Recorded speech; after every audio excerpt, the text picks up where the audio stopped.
महान्तः वैयाकरणाः सन्ति देशे यावन्तः केचन एव वैयाकरणाः विद्यन्ते तेषु अन्यतमाः वैयाकरणाः एते कुप्पा बिल्वेश महोदयाः वर्तन्ते एतेषां गुरवः अपि तथैव सन्ति मया तावत् एतेषां वैदुष्यं बहुवारं दृष्टं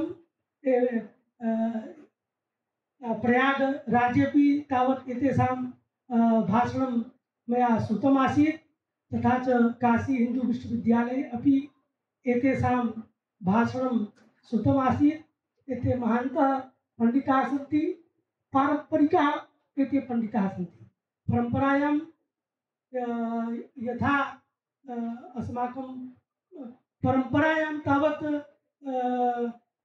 केषाञ्चन प्रश्नानाम् उत्तरं परम्परायाम् आगच्छति परम्परायां तावत् उत्तरं भवति पुस्तकेषु तावत् उत्तरं न प्राप्यते यथा मात्रग्रहणं मात्र शब्दस्य प्रत्येकं योगः तर्हि अर्थस्य तावत् योगः भवति इति कृत्वा परम्परायाम् अस्य उत्तरं वर्तते तथा पारम्परिकाः विद्वांसः सन्ति भवतां समेषां महत् सौभाग्यमस्ति यत् एतादृशाः गुरवः भवतां समेषां सौभाग्यात् लब्धाः सन्ति अतः इदानीं अग्रे कार्यक्रमम् अग्रे सारयितुम् अहं साक्षात् तावत् नरेश सिंह महोदय ब्रवीमि आचार्याणां स्वागतार्थम् अहम्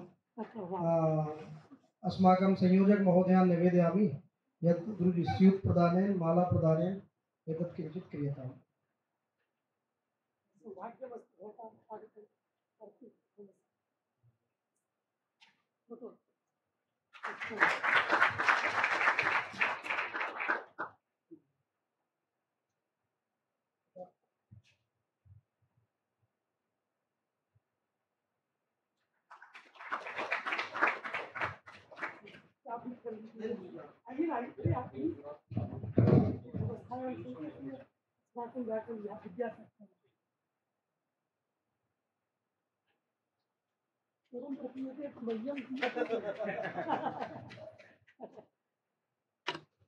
अस्तु इयं कक्षा आचार्यैः अग्रे प्रवर्तिष्यते।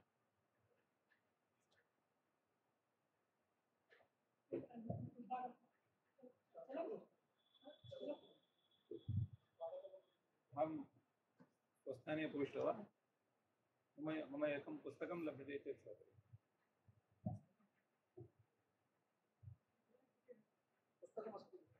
अस्ति अन्यथा ट्याब्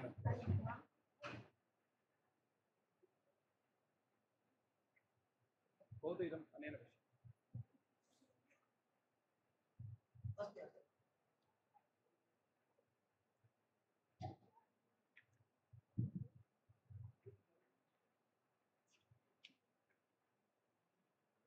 सर्वेभ्यो नमः।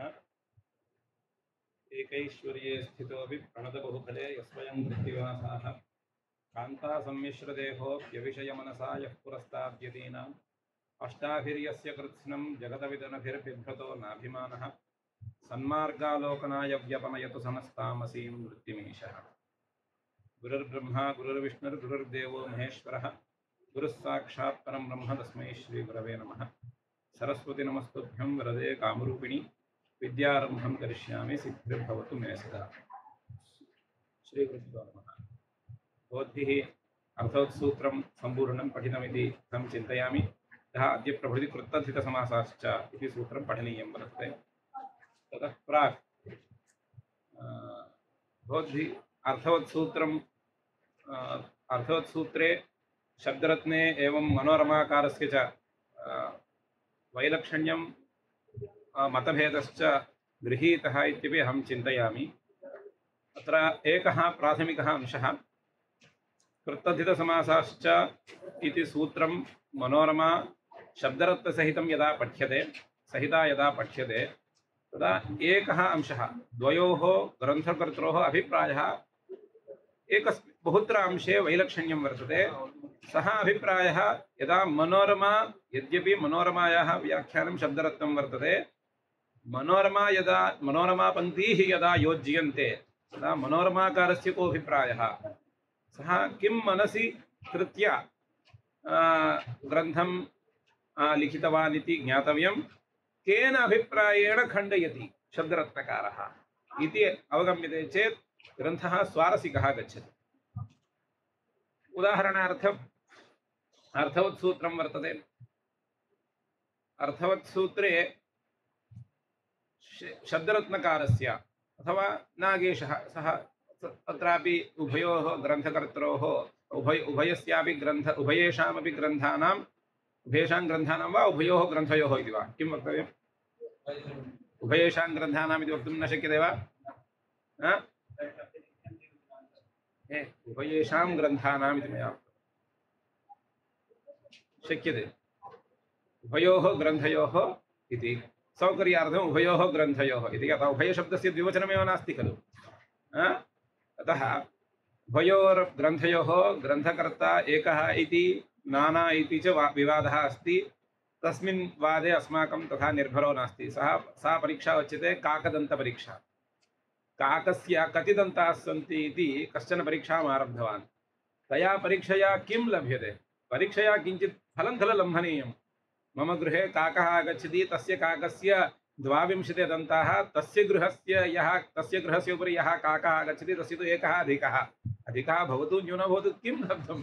जगतः कोऽपि उपयोगो नास्ति तस्य। अतः ग्रन्थकर्ता यः कोऽपि भवतु ग्रन्थकर्तुः अभिप्रायः मुख्यः वर्तते। एकः इति स्वीकृत्यैव गच्छामः। कुतः? पङ्क्तीनां मेलनम् अभिप्रायानां तौलनं तु समं वर्तते इति कृत्वा तथैव स्वीकृत्य गच्छामः। प्रकृते अर्थवत् सूत्रे दीक्षितः किम् आलोचयति इत्युक्तौ अत्र इदमपि मनसि धर्तव्यं। यदा दीक्षितः भट्टोजीदीक्षितान् यदा नागेशः वा तत्र हरिदीक्षितः वा खण्डयति, यः खण्डयति सः एव श्रेष्ठः, यस्य खण्डनं भवति सः अल्पः इति न मन्तव्यं। स्वकीयः अभिप्रायविशेषः एव। अहं वारं वारं वदामि, भवन्तः सर्वे संस्कृतं जानन्ति खलु? सर्वे संस्कृतम् अवगच्छन्ति। तत्र सिनेमा फिल्म् अपि पश्यन्ति प्रायः सर्वेषां स्वपि अभ्यासः अस्ति। मास् लाङ्ग्वेज् क्लास् लाङ्ग्वेज् इत्यस्यापि परिचयः अस्ति। मास् क्लास् इति भेदः तदपि जानन्ति खलु?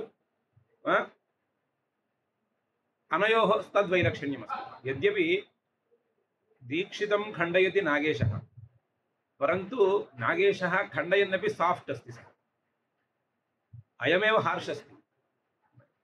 यदि भाग्यवशात् अत्र भट्टोजीदीक्षितः पूर्वमागतः अनन्तरं नागेशः आगतः, यदि भगवान् विपरीतम् अकरिष्यत्, किं प्रथमं नागेशः अनन्तरं भट्टोजीदीक्षितः भविष्यति, नागेशस्य नामैव नासीत् तथा खण्डयति स्म। अतः अस्य लाङ्ग्वेज् इव मास् लाङ्ग्वेज् अस्ति। अस्य खण्डनेपि तथा आग्रहः अस्ति। तस्य ग्रन्थ अतएव यदा पठ्यते तस्य शैली अपि द्रष्टव्या, पङ्क्तिरेव न द्रष्टव्या। यया शैल्या खण्डयति एकस्य वयं सर्वत्र कलाशालायां पश्यामः खलु, कश्चन पुरुषः योग्यो भवति, भाषते तु हार्श्, तं किं वदामः? तस्य मनस्तु सम्यगेव, परन्तु भाषते एवमेव इति खलु। मम अभिप्राय स्वकीयमनः यथा वर्तते तथा न भाषते इति लोकप्रसिद्धमस्ति। इति कृत्वा तस्य शैली प्रथमम् अवगन्तव्या। तया शैल्या आलोच्यते चेत् मनोरमापि सम्यगेव, परन्तु अस्य शैली विलक्षणा वर्तते, अनया शैल्या अयं वदति इति कृत्वा तत्र दोषं पश्यति। परन्तु एवम् एकस्मिन् परन्तु तथैव मनोरमाकारस्य सिद्धान्तः शब्दरत्नकारस्य सिद्धान्तः इति पृथगेव उच्यताम् इत्युक्तौ अस्माकं वर्तते महान् अल्पः कालः, तत्र मनोरमां पठितुमेव समयः न्यूनः इति कृत्वा एकस्मिन्नेव विषये न बुद्धिभेदं जनयेत् कर्मभेदं विपश्चिताम् इति खलु। कर्म बुद्धिभेदः न जननीयः। नाम एकस्मिन्नेव पक्षे एवमपि वर्तते चेत् सन्तोषो न भवति। इत्थमेव इति निश्चयः कर्तव्यः, तदा एव मनुष्यः अग्रे गच्छति। आज कलाशाला है नहीं है, आज विश्वविद्यालय में आ सकते हैं नहीं आ सकते हैं, मैं बीच में संस्कृत वदामि, तत्र काश्यां मध्ये मध्ये हिन्दी भाषित्वा तदेव आगच्छति पर विश्वविद्यालयः अद्य अस्ति नास्ति इत्युक्तौ अस्माकं पक्षः कुत्र गच्छति अभावकोटावेव सामान्यतः गच्छति इति खलु। अतः यत्र अस्ति नास्ति इति चेत् नासूया कर्तव्या यत्र अनुगमः क्रियते इति। यत्र व्यवस्था सम्भवति तत्र व्यवस्था एव कर्तव्या। मनुष्यस्य बुद्ध्यनुसारेण उपदेशः कर्तव्यः। अद्य अस्ति इत्येव वक्तव्यं तस्मै। आगच्छति चेत् आगच्छ इत्युक्तौ आगच्छति चेत् आगच्छ इत्यस्य चेत् अत्र एतावान् यः शब्दराशिः तस्य अर्थं न गृह्णाति, चेत् इत्यनेन यः अभावः गृह्यते तमेव अर्थं गृह्णाति। एवम् आगच्छति चेत् आगच्छ इत्युक्तौ अस्य कुत्र अस्मिन् वाक्ये कुत्रापि नागच्छ इति वाक्यं नास्ति, परन्तु चेत् इत्यनेन तद् व्यज्यते, तमेव अर्थं स्वीकरोति। इति अनेन किं ज्ञायते, मनुष्यः पुरोवर्ती व्यक्तिः कथं शब्दराशिं गृह्णाति, अस्य प्रयोगस्य कोऽभिप्रायः इति अभिप्रायः इति पङ्क्त्यर्थापेक्षया विलक्षणो भवति। तदा एव पङ्क्त्यर्थः अस्माभिः अवगम्यते। तदर्थं किमपि न कर्तव्यम्। इदानीं पङ्क्तिं यः रचयामास स तु इदानीं नास्ति, परन्तु सौभाग्यवशात् भारतीयपरम्परायां पाणिनीयाः परम्परायाम् अध्ययनपरम्परा वर्तते, येन तस्मात् अधीतम्। अतः इदानीम् अयम् अभिप्रायः दीक्षितस्य न इति वक्तुं न शक्यते। दीक्षितस्यैव अभिप्रायः इति अस्माकं कथम् अवगम्यते, तत् परम्परातः एव आगतम्। अत एव अहं किञ्चित् इदं सर्वं किमर्थं वदामि, उपोद्घातरूपेण उक्त्वा विषये प्रविशामि। उदाहरणार्थं रामायणश्लोकः अस्ति, मा निषादप्रतिष्ठां त्वमगमः शाश्वती समाः इति प्रथमश्लोकः। तस्य एकस्य श्लोकस्य 100 अर्थाः वदन्ति, 100 अर्थाः।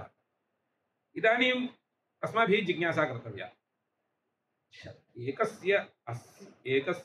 एकं रामायणस्थं श्लोकं स्वीकृत्य 100 अर्थाः व्याख्यातारः वदन्ति, तर्हि 100 अर्थाः वस्तुतः सन्ति वा? सन्ति चेदपि वाल्मीकिना खलु अयं श्लोकः रचितः, तस्य अयमभिप्रायः अभिमतो वा न वा?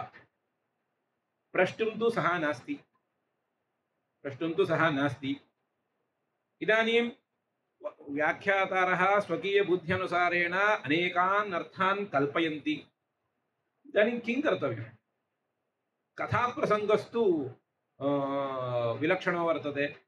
मानिषादप्रतिष्ठान्त्वमिति केचन विष्णुपरतया व्याख्यानं कुर्वन्ति, केचन शिवपरतया व्याख्यानं कुर्वन्ति, केचन देवीपरतया व्याख्यानं कुर्वन्ति। वस्तुतः कथानुसारेण अन्यैव कथा तस्य।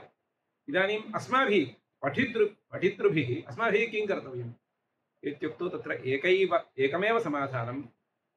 ग्रन्थकर्ता तु न लभ्यते। पुनः ग्रन्थकर्ता आगत्य अहमेव वाल्मीकिः इत्युक्तौ अहं न विश्वसिमि खलु। इदानीम् आगत्य अहं वाल्मीकिरस्मि इत्युक्तौ कश्चन शृणोति वा? न शृणोति। तर्हि उपायः एव नास्ति खलु। वस्तुतः वाल्मीकेः कोऽभिप्रायः इति ज्ञातुम् अस्माकम् अवसरः अस्ति वा इत्युक्तौ तत्र समाधानम् उच्यते। तदर्थं प्रयासः न कर्तव्यः। पूर्वमुक्तं खलु काकदन्तपरीक्षा। इदानीं तद्वदेव आगच्छति। अस्माकं शब्दस्य सामर्थ्यमस्ति वा न वा इति द्रष्टव्यम्। अयं शब्दः व्याख्याता यम् अंशं वदति तम् अंशं बोधयितुं शब्दस्य सामर्थ्यमस्ति वा न वा? शब्दः चेत् समर्थवान्। शतं न सहस्रमर्थाः उच्यन्ते चेत् अस्माकं प्रतिपत्तिर्नास्ति। सामर्थ्यं कुत्र अपेक्षते? शब्दे अपेक्षते। वक्तुः किं सामर्थ्यं? तादृश अनेकार्थबोधकशब्दं शब्दस्य सञ्चयं कृतवान् इत्येव तस्य माहात्म्यम् इति। अतः ग्रन्थकर्ता लभ्यते न लभ्यते इदानीं तस्य कोऽभिप्रायः इत्यपेक्षया अयं यः शब्दः इमम् अर्थं वक्तुं प्रभवति वा न वा इत्येव पठितॄणाम् अस्माकं दायित्वं वर्तते इति कृत्वा यत् एवं स एव न्यायः अत्रापि अस्माभिः अनुसर्तव्यः। किं मनोरमाकारस्य पङ्क्त्यर्थः कः? तस्मात् विवक्षितः अर्थः लभ्यते वा? शब्दरत्नकारः किम् अभिप्रेत्य इति वस्तुतः कुतः शेखरग्रन्थः अस्ति लघुशब्देन्दुशेखरः। लघुशब्देन्दुशेखरे एकं सौकर्यं वर्तते। तस्य स्वतन्त्रो ग्रन्थः सः। कौमुदीं स्वीकृत्य नागेशस्य स्वतन्त्रो ग्रन्थः। तत्र अन्यं खण्डयितुं स्वकीयं मतं वक्तुमपि तस्य बहु स्पेस् अस्ति, तत्र स्थलं लभ्यते। अत्र तु मनोरमाकारस्य अभिप्रायं वर्णयन्नेव स्वाभिप्रायः आविष्कर्तव्यः इति अयम् एकः क्लेशः। इदानीं मम गृहे अहं कार्यं न करोमि, अन्यस्य गृहे स्थित्वा अन्यस्य खण्डनं कर्तव्यं। मनोरमायाः खलु व्याख्यानम्, अतः शब्दरत्नं किञ्चित् क्लिष्टं भाति। मनोरमापेक्षया शब्दरत्नग्रन्थः क्लिष्टः भवति। किमर्थं? सः स्वक्षेत्रे कार्यं न करोति, परगृहे स्थित्वा परस्य व्याख्यानं करोति, परस्य खण्डनं च करोति। सर्वत्र इदं तु प्रसिद्धं, स्वगृहे स्थित्यपेक्षया परगृहे स्थित्वा कार्यकरणं तु स्वगृहस्थित्यपेक्षया विलक्षणं। क्लिष्टम् इति न वदामि, परन्तु विलक्षणं तु भवति। तादृशवैलक्षण्यमेव अस्माकं क्लेशं जनयति शब्दरत्न पठनावसरे। अतः शब्दरत्न ग्रन्थः तदीय अभिप्रायः आलोच्यते चेत् स्वारस्यकं भविष्यति इति। तद्वत् प्रकृते किम् आयातम्? अर्थवत् सूत्रं वर्तते। मनोरमाकारः किं चिन्तयति? अर्थवत् पूर्वसूत्रे अर्थवत् सूत्रं वर्तते, उत्तरसूत्रेपि अर्थवत् पदम् अनुवर्तते इति प्रायः तावत्पर्यन्तं भवद्भिः ज्ञातं स्यात्। परन्तु अनयोरर्थयोः उभयत्रापि अर्थवत् पदस्य विलक्षण एव अर्थः, इदमपि ज्ञातम्। अयं किं चिन्तयति? उभयत्रापि अर्थवत् शब्दस्य एक एव अर्थः वक्तव्यः इति शब्दरत्नकारस्य। अयं वस्तुतः इदं बीजं वर्तते। एतदनुसारेण वयं ग्रन्थम् आलोचयामश्चेत् किमर्थं कलहः इति। प्रधानं बीजं किम्? अत्र पूर्वसूत्रे अर्थवत् उभयत्रापि अर्थवत् पदं वर्तते, एकत्र साक्षात् अस्ति, एकत्र अनुवर्तते। दीक्षितः किं चिन्तयति? उभयत्रापि प्रथमसूत्रे अर्थवत् पदं वृत्त्या अर्थबोधकत्वं, द्वितीयसूत्रे अर्थवत्वं च एकार्थीभावेन लौकिके प्रयोगे अर्थवत्वम् इति विलक्षणम्। अर्थवत् पदम् इति पदम् एकमस्ति चेदपि तत् शब्दाधिकारः इत्युच्यते। शब्दाधिकार सामर्थ्यात् भिन्न भिन्न अर्थोपस्थापकम् इति। नागेश इदानीं शब्दरत्नकारः तमभिप्रायम् आन्तं यावत् न आविष्करोति, तस्य मनसि किं वर्तते? अत्र उभयत्रापि अर्थवत् शब्दस्य एक एव, उभयत्रापि अर्थवत् शब्दः वर्तते चेदपि उभयत्रापि एकविध एव अर्थः वर्तव्यः। कुतः? शब्दाधिकारः अर्थाधिकारः इति अधिकारो द्विविधः। यत्र अर्थाधिकारः सम्भवति तत्र सतिसम्भवे अर्थाधिकार एव आश्रयणीयः। कुतः? शब्दाधिकारे तु गौरवं वर्तते इति। किं गौरवम् इत्युक्तौ शब्दाधिकारो नाम पूर्वस्मिन् सूत्रे यः अर्थः, शब्दार्थयोः अस्माकं नित्यसम्बन्धः इति, सिद्धे शब्दार्थसम्बन्धे इति अस्माकं वाच्यवाचकयोः तादात्म्यं सम्बन्धः इति अग्रे वक्ष्यते। अतः तस्य शब्दस्य तेन अर्थेन सह सम्बन्धः पूर्वमेव कृतः, अस्माभिः न ज्ञातः, व्यवहारेण ज्ञायते, शास्त्रेण ज्ञायते इति। सूर्यस्य यदा अस्माकम् उत्पत्तेः प्राक् सूर्यस्य भूमेश्च सम्बन्धो न ज्ञायते, नास्ति वा? उत्पत्तिवशात् सैन्स् इत्यादिना माध्यमेन गृहीतं चेत् तदा प्रभृत्येव अस्ति वा? अस्माभिः तत्रत्य विशेषः अस्माभिः न गृहीतः। यदा यदा अस्माभिः विशेषाः गृह्यन्ते तदा प्रभृत्येव अस्ति इति कोऽपि निर्बन्धो नास्ति। ततः प्रागपि अस्ति, अस्माकं न ज्ञायते इति। तद्वत् शब्दस्य अर्थेन सह सम्बन्धः पूर्वमेव अस्ति, सः ज्ञातः अज्ञातः इति। एतद् नियमानुसारेणैव अर्थाधिकार एव लघुः। नाम पूर्वस्मिन् सूत्रे यस्य शब्दस्य येन अर्थेन सम्बन्धः क्लिप्तः वर्तते, तादृश अर्थयुक्तशब्दस्य उत्तरसूत्रे अनुवर्तने अस्माकं बहु लाघवं वर्तते। अन्यथा पूर्वस्मिन् सूत्रे एकः अर्थः, सः अर्थः त्यक्तव्यः, तत्र तस्य शब्दस्य मात्रम् अनुवृत्तिः कर्तव्या, अस्य शब्दस्य अर्थान्तरं च कल्पनीयम्। इदं गौरवं। केचन वदन्ति इदं शब्दशास्त्रमस्ति, शब्दशास्त्रे शब्दाधिकारः एव, इदं न, एवं कुव्याख्यानं न कर्तव्यं। कुतः? शब्दशास्त्रे शब्दस्य प्राधान्यम् अस्ति चेत् तर्हि कदापि अर्थविषये कर्मण्यण इति कर्मणि इत्यादि अर्थनिर्देशाः एव सूत्रकारेण न कर्तव्याः स्युः। अस्माकं यद्यपि शब्द एव संस्क्रियते, अर्थरहितशब्दः नास्त्येव। अत एव सूत्रम् अर्थवत् धातुरप्रत्ययः प्रातिपदिकम् इति। प्रातिपदिकसंज्ञापि अर्थवत् शब्दस्वरूपस्यैव खलु। प्रातिपदिकसंज्ञैव नास्ति चेत् तस्मात् विभक्तयः एव नोत्पद्यन्ते, विभक्तीनाम् अनुत्पत्तौ प्रयोगे एव नास्ति इति कृत्वा अर्थरहितः शब्दः इति अस्माकं नास्त्येव। सर्वेपि शब्दाः अर्थवन्तः एव, परन्तु अस्य अर्थस्य विशेषणत्वं वा अर्थस्य विशेष्यत्वं वा इति कथा अन्या। अत्र अर्थः प्रधानतया आश्रियते वा अर्थः विशेषणतया वा विशेष्यतया वा गौणतया आश्रियते वा इति विवेकस्तु अन्यादृशः। तदर्थम् अर्थवद्ग्रहणेन अनर्थकस्य ग्रहणमित्यादयः परिभाषाः प्रवर्तन्ते। प्रकृते अनयोः ग्रन्थयोः ग्रन्थकर्तृश्च अयमेव विवादः। उभयत्रापि इमम् अंशम् आन्तं नाविष्करोति। कुतः नाविष्करोति? शेखरग्रन्थे तु इमम् अंशं प्रथममेव आविष्करोति। कुतः इत्युक्तौ अस्य कश्चन तदपि शिक्षयति। यदा अहम् अन्यस्य ग्रन्थस्य व्याख्यानं करोमि तदीयः अभिप्रायः प्रथमम् आविष्कर्तव्यः। तद् आविष्कृत्वा तस्य उपादनं च कृत्वा तदा मदीयः अभिप्रायः आविष्कर्तव्यः प्रथममेव। अन्यथा स्वतन्त्रग्रन्थस्तु अस्ति एव, स्वतन्त्रग्रन्थस्तु शेखरग्रन्थः अस्ति एव। तत्र तु इममेव विरोधम् उररीकृत्य ग्रन्थम् आरभते। अर्थवत्त्वञ्च इत्यारभ्य विभक्तीतरसमभिव्याहारापेक्षया इत्यादिकं स्वीकृत्य तस्य अर्थवत्त्वस्य परिष्कारं कृत्वा तत्र व्याख्यानं करोति। अत्र तु तथा न करोति। कुतः? प्रथमं मूलकारस्य अभिप्रायः वक्तव्यः। मया तदर्थमेव आरम्भे उक्तं, यथा पठ्यते तदनुसारं पङ्क्त्यर्थः वक्तुः अभिप्रायः। इदं ज्ञात्वा तदनन्तरमेव स्वकीयः अभिप्रायः आविष्कर्तव्यः इति रीत्यैव अयं ग्रन्थः प्रवर्तते। इति कृत्वैव इमम् अंशं तु अन्तं यावत् न आविष्करोति। तदर्थमेव इदं किमर्थम् एवं वदति, किमर्थम् एवं वदति? मध्ये अवान्तरविषयाः आगच्छन्ति। अवान्तरविषयाः यदा आगच्छन्ति तत्रापि स्वकीयः अभिप्रायः वक्तव्यः इति। तदर्थमेव अस्माकम् एतत् शास्त्रे तथा व्यवहारः केनचित् कारणेन नास्ति। विप्रतिपत्तिवाक्यम् इति वदन्ति। विप्रतिपत्तिवाक्यं नाम किम्? अस्माभिः चिन्तनीयः अंशः कः? द्वौ पुरुषौ वादं कुरुतः। एकः शब्दः नित्यः इति पक्षं स्वीकरोति, एकः शब्दः अनित्यः इति पक्षं स्वीकरोति। अस्य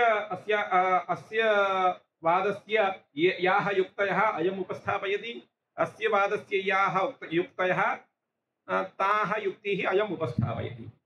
एवम् उपस्थापने मध्ये विचारः खलु। विचारे मध्ये मध्ये अनेके विषयाः आगच्छन्ति।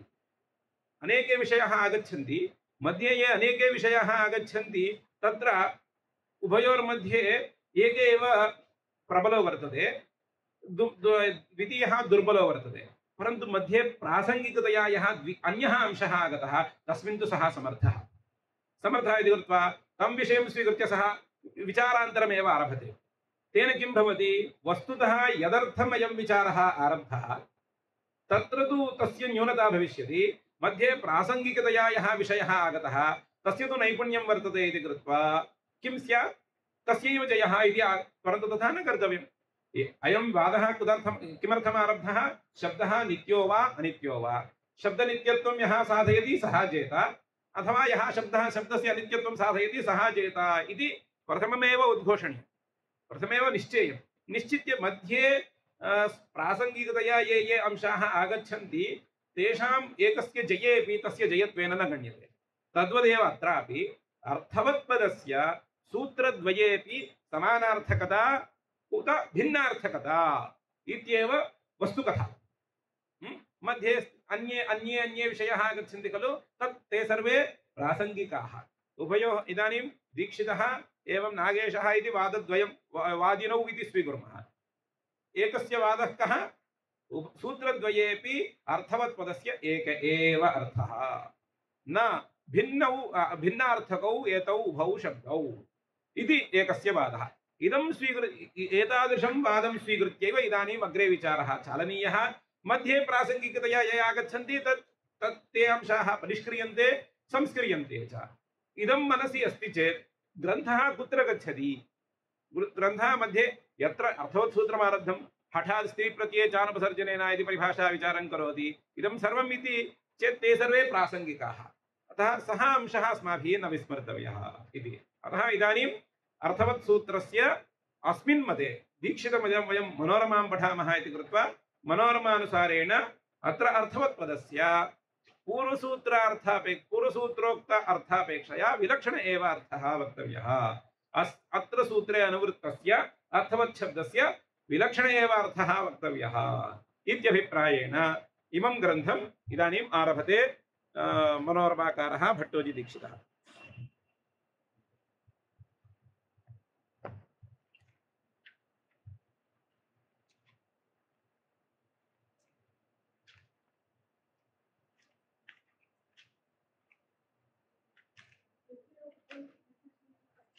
पठति वा? तद्वरम्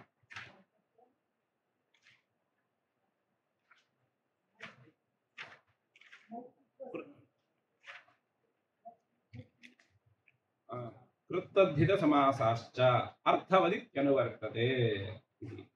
अर्थवदित्यनुवर्तते इति कथनेपि तस्य स्वारस्यमस्ति। स्वारस्यमस्ति इत्युक्तौ अर्थवत् अनुवर्तते शब्दाधिकारः इति कथने तस्य तात्पर्यं। तत्सामर्थ्यात् तदन्तविधिः मनोरमा ग्रन्थे तत्सामर्थ्यात् तदन्तविधिः न हि जहत्स्वार्थायां वृत्तौ कृतायां तद्धितानां च जहत्स्वार्थायां वृत्तौ कृतां तद्धितानां च अर्थोऽस्ति।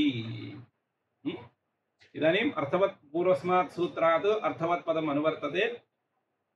अतः अत्र तत्सामर्थ्यात् तदन्तविधिः किं मन्यते इत्युक्तौ संज्ञा प्रत्ययग्रहणे यस्मात् सविहितस्तदादेस्तदन्तस्य ग्रहणम् इति परिभाषायाः अपवादिकी परिभाषा वर्तते। संज्ञाविधौ प्रत्ययग्रहणे तदन्तग्रहणं नास्ति इति काचित् आपवादिकी परिभाषा वर्तते। तया परिभाषया अत्र प्रत्यय संज्ञा कृत्तद्धितसमासाश्च इति सूत्रेण प्रातिपदिकसंज्ञा खलु विधीयते। प्रत्ययोद्देशेन संज्ञां विदधाति इति कृत्वा अयं संज्ञाविधिः। संज्ञाविधिरिति कृत्वा संज्ञाविधौ प्रत्ययग्रहणे यस्मात् सविहितस्तदादेस्तदन्तस्य ग्रहणमिति परिभाषया तदन्तविधिर्न स्यात् इति आक्षेपे जाते। तदा वदति अत्र संज्ञाविधौ प्रत्ययग्रहणे तदन्तग्रहणं नास्ति इति निषेधः अस्ति चेदपि न प्रवर्तते। कुतः? अर्थवदित्यनुवर्तते। अर्थवत्पदस्य अनुवृत्तिसामर्थ्यात् अत्र अर्थवत्पदस्य अनुवृत्तिः किमर्थं कर्तव्या? परिभाषायाः बाधनार्थम् अनुवृत्तिः कर्तव्या इति एकं प्रयोजनम् उक्तम्। तत्सामर्थ्यात् तदन्तविधिः। तत्सामर्थ्यान्नाम अनुवृत्तिसामर्थ्यात्। अर्थवत्पदसामर्थ्यात् तदन्तविधिः कथं सिद्ध्यति इति खलु।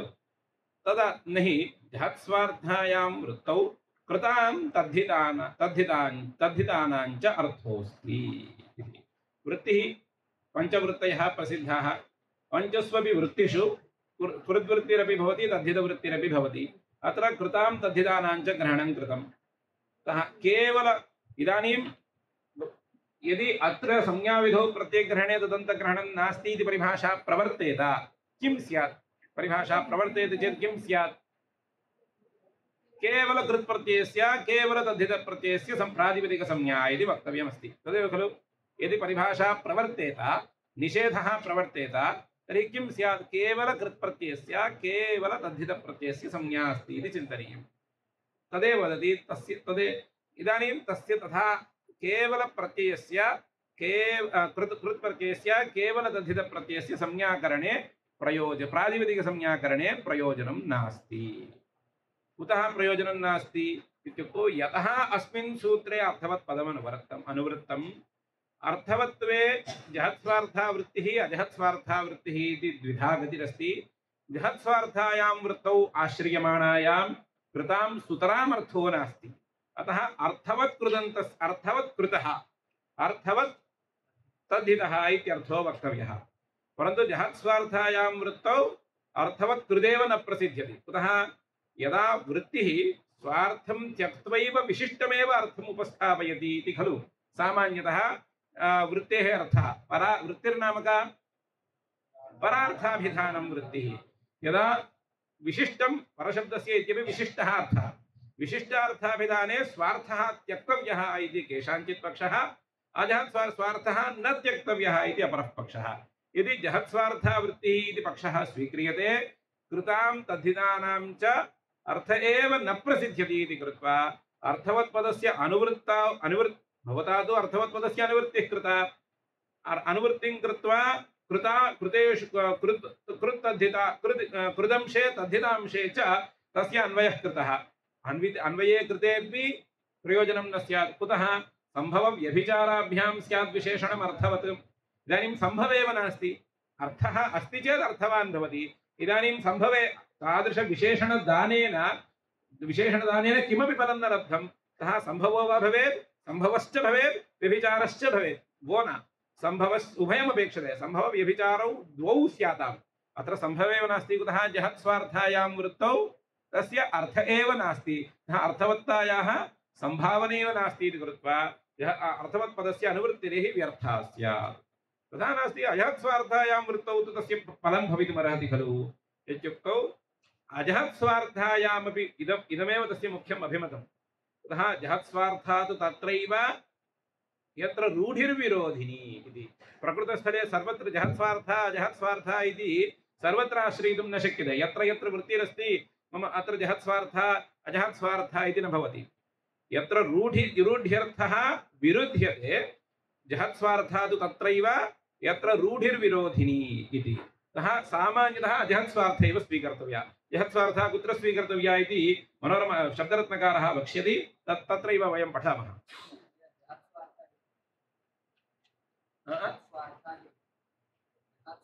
मैक् स्वीकृत्य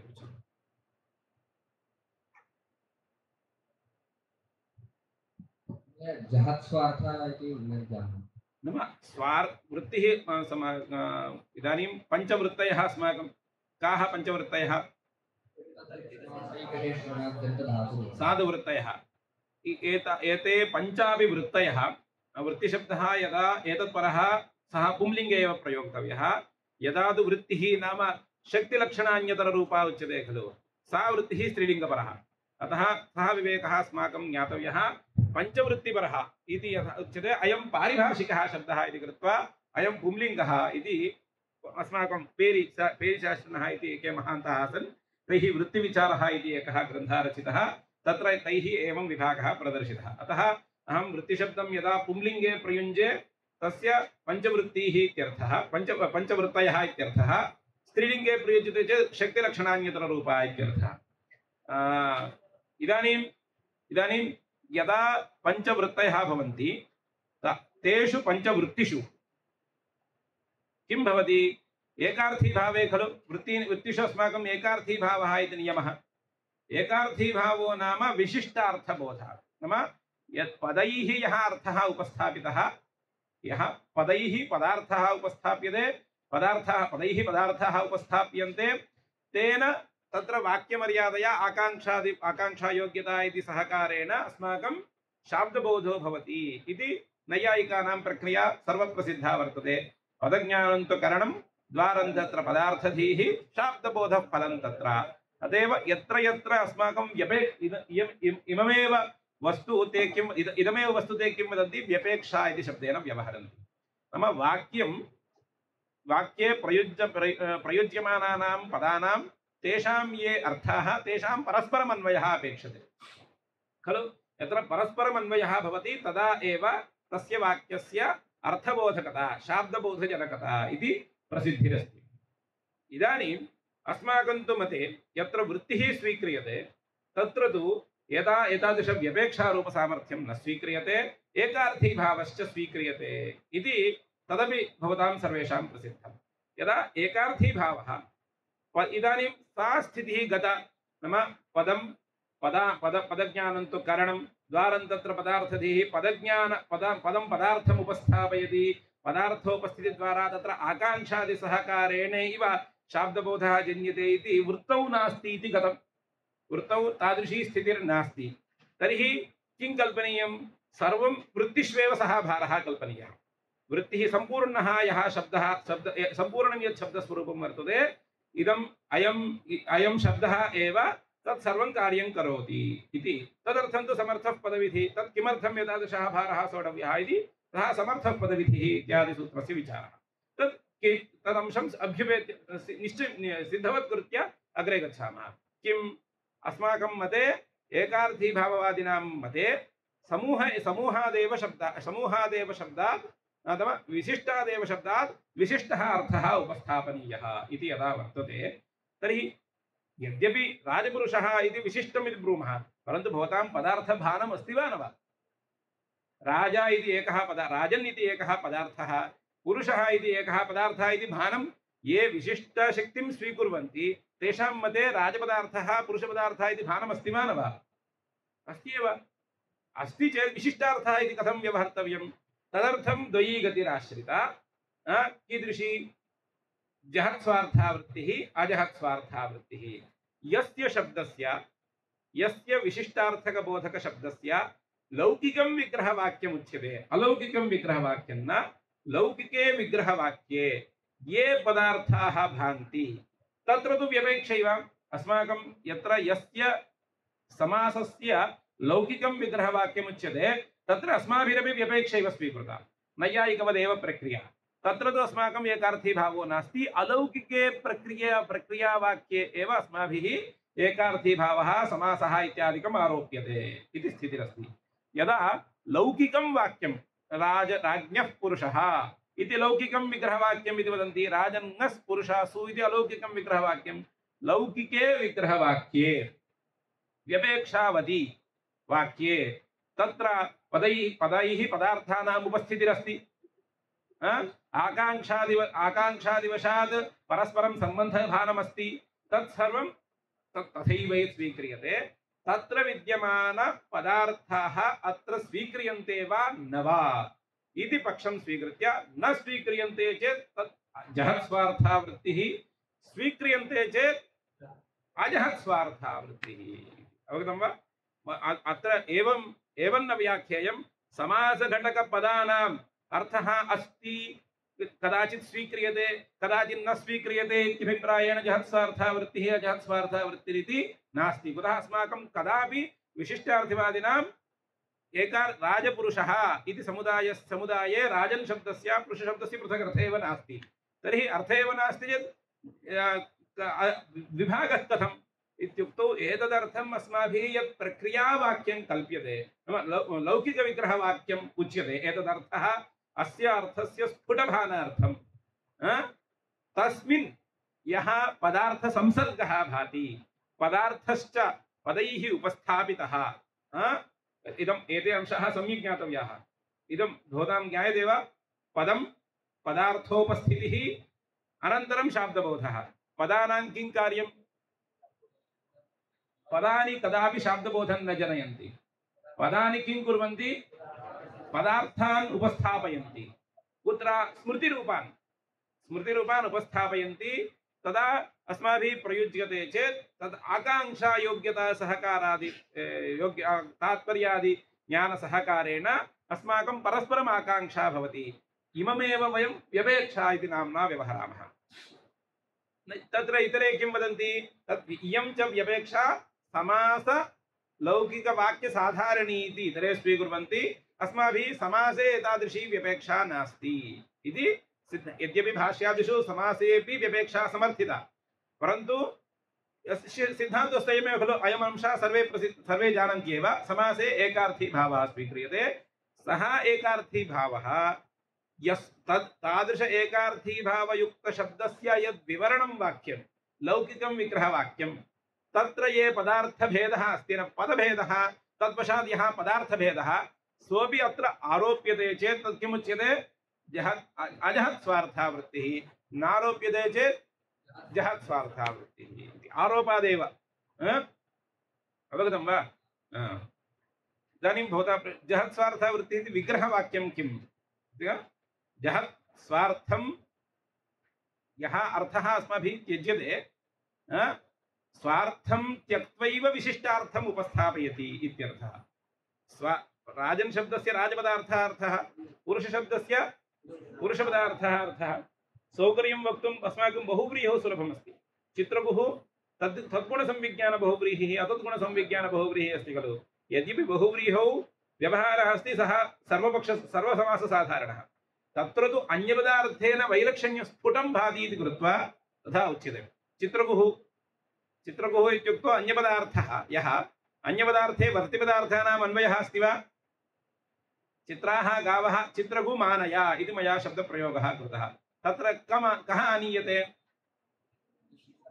मनुष्य एव आनीयते यद्यपि तादृशवर्तिपदार्थेन सम्बद्धः पुरुष एव आनीयते परन्तु वर्तिपदार्थास्तु नानीयन्ते इति खलु एवं लम्बकर्णमानया इत्युक्तं लम्बकर्णमानया इति लम्बकर्णमानया इत्युक्तौ वर्तिपदार्थेन सह सम्बद्धमेव पुरुषं वयम् आनयामः कुतः सम्बन्धश्च तादृशः एकत्र तु संयोगादिरेव एकत्र स्वस्वामिभावादि अत्र समवायादि युतसिद्धम् अयुतसिद्धम् इति भेदः आयाति इति कृत्वा क्वचित् सम्बन्धो न भिद्यते नाम भेदः कर्तुं न शक्यते यत्र तत्र वर्तिपदार्थानपि अन्तर्भाव्यैव शब्दार्थं जानीमः यत्र सम्बन्धः पृथक् कर्तुं शक्यः नाम सम्बन्धश्च भेदः नाम युतसिद्धयोः सम्बन्धः इति वदन्ति सः सम्बन्धः उत्पत्तिप्रभृति नास्ति अनन्तरम् अस्माभिः कल्प्यते चेत् सः सम्बन्धः अस्माभिः त्यक्तुं शक्यते तादृशसम्बन्धेषु वयं किं कुर्मः तद्गुण अतद्गुणसंविज्ञान बहुप्रियं कुर्मः यत्र तु नास्ति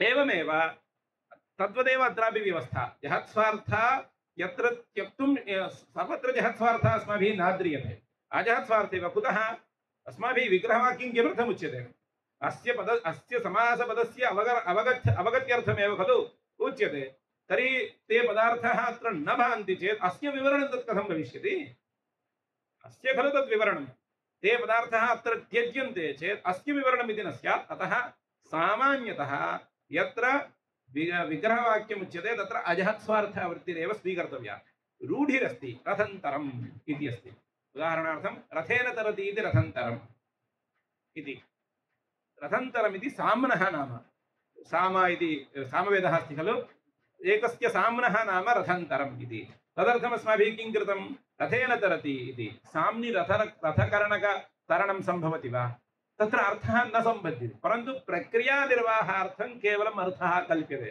तत्र तु किं जहत्स्वार्थैव तत्र यत्र रूढिः रथन्तरशब्दस्य अवयवार्थेन सह विरोधो वर्तते रथन्तरशब्दः कम् अर्थम् उपस्थापयति सामरूपमेव अर्थम् उपस्थापयति तत्र यः अवयवार्थः रथकरणकं तरणं सः अर्थः बाधितः इति कृत्वा तत्रैव अस्माभिः आरोपः न क्रियते रथे रथन्तरम् इत्यशब्दस्य अतएव एकः वादः अस्ति नित्यपदानाम् अस्वपदविग्रहः स्वपदैः विग्रहवाक्यं न वक्तव्यम् इति अत्रापि नागेश दीक्षितयोः कलहः अस्ति एवं कोऽपि निर्बन्धो नास्ति इति अत्रैव शब्दरत्नग्रन्थे सः किञ्चित् सुदृढमेव वदति परन्तु अस्माकं प्रकृतपाठ्यांशे नास्ति इति कृत्वा मया एतदर्थं किमर्थम् उच्यते जहत्स्वार्थः नाम यत्र रूढिरस्ति तत्रैव सामान्यतः अजहत्स्वार्थैव प्रकृते पक्षद्वयमस्ति इति व्युत्पादनीयं खलु इति कृत्वा सम्भवमात्रेण जहत्स्वार्थायां वृत्तौ इत्युक्तम् इति ज्ञातव्यम् न हि जहत्स्वार्थायां वृत्तौ कृतां तद्धिदानाञ्च अर्थोऽस्ति इदं स्पष्टं समासे जहत्स्वार्थावृत्तिस्तु नास्ति जहत्स्वार्थावृत्तिः आश्रियते चेत् अत्र कृत्प्रत्ययस्य तद्धितप्रत्ययस्य अर्थ एव नास्ति अर्थो नास्ति चेत् अर्थवत्पदस्य अनुवृत्तिर्व्यर्था अनुवृत्तिस्तु क्रियते अनुवृत्त्यर्थं किम् अपेक्षते कस्य पदस्य अनुवृत्तिर्भवति कस्य इदानीम् अर्थवत्पदे अर्थवत्सूत्रादौ अर्थवत्पदमेव किमर्थम् अनुवर्तते इतरत् किम तत्रैव स्वरितत्वप्रतिज्ञानमस्ति इति ज्ञातव्यं तद्वशात् स्वरितत्वप्रतिज्ञानं पाणिनिना कृतम् इति कृत्वा अर्थवत्पदस्य इदानीम् इदं भवद्भिः एवं प्रष्टुं न शक्यते अर्थवत्पदस्य अनुवृत्तिमेव मा कुर्वन्तु इति कुतः तत्र यतः स्वरितत्वप्रतिज्ञानं वर्तते स्वरितत्वप्रतिज्ञानात् तस्य तस्य अनुवृत्तिः ज्ञायते एव अनुवृत्तस्य तस्य प्रयोजनं वक्तव्यं तदर्थं किं कृतम् इदानीं जहत्स्वार्थायां वृत्तौ कृतां तद्धिदानाञ्च अर्थो नास्ति अजहत्स्वार्थायां वृत्तौ इदं सर्वं तदर्थमुक्तम् अत्र वस्तुतः मुख्यः पक्षः कः अजहत्स्वार्थावृत्तिरेव अजहत्स्वार्थायां वृत्तौ तु कृतां तद्धिदानाञ्च अर्थो अस्ति इति कृत्वा भवता अर्थवत्पदस्य अनुवृत्तिः क्रियते चेदपि तदन्तविधिस्तु न लभ्यते संज्ञा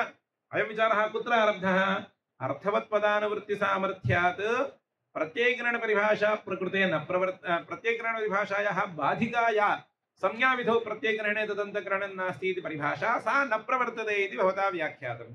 तदर्थं कः हेतुः उक्तः? अर्थवत्पदानुवृत्तिसामर्थ्यम्। अजहत्स्वार्थायां वृत्तौ तु तादृशं सामर्थ्यं नास्ति। कुतः? तस्य अर्थो वर्तते केवल अर्थवत् कृताम् जहत्स्वार्थायां वृत्तौ तु अर्थवान् कृदेव अप्रसिद्धः इति कृत्वा विशेषणं व्यर्थमिति वक्तुं शक्यते। सम्भवव्यभिचाराभ्यां स्यात् विशेषणमर्थवत् इति न्यायेन। अजहत्स्वार्थायां तु वृत्तौ कृतां तद्धितानां च अर्थः वर्तते। वर्तते चेत् अर्थवान् कृत्, अर्थवान् यः कृत् प्रत्ययः, अर्थवान् यः तद्धित प्रत्ययः तस्यैव प्रातिनिधिकसंज्ञा इत्येव उच्यताम्। तत्र परिभाषायाः अपि बाधः न कर्तव्यः। कुतः? वयं तु लक्षणैकचक्षुष्काः न लक्ष्यैकचक्षुष्काः।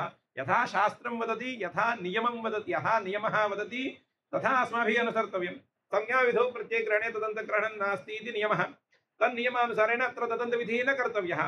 तदन्तविधिः न क्रियते चेत् अत्र केवलकृतस्य कृत्प्रत्ययस्य केवलकृतः केवलतद्धितप्रत्ययस्यैव प्रातिनिधिकसंज्ञा स्यात् भवतु इति चेत् तदा वदति अजहत्स्वार्थायामपि न प्रत्ययमात्रेण अर्थपर्यवसानम् इत्यभिप्रेत्य आह।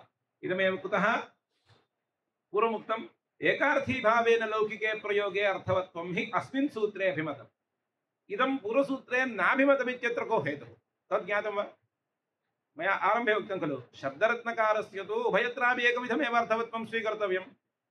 मनोरमाकारस्य तु उभयत्र एकविधम् अर्थवत्वं नापेक्षते इति तत्र अर्थवत्वम् अन्यादृशं वृत्त्यार्थबोधकत्वम् अर्थवत्वं तत्र अत्र तु एकार्थीभावेन लौकिके प्रयोगे अर्थवत्वं स्वीकर्तव्यम् इति। मनोरमाकारेणापि उभयत्रापि एकविधे एव अर्थवत्वं स्वीकर्तुं एकविधमेव अर्थवत्वं स्वीकर्तुं शक्यते खलु इत्युक्तौ तस्य युक्तिर्वर्तते।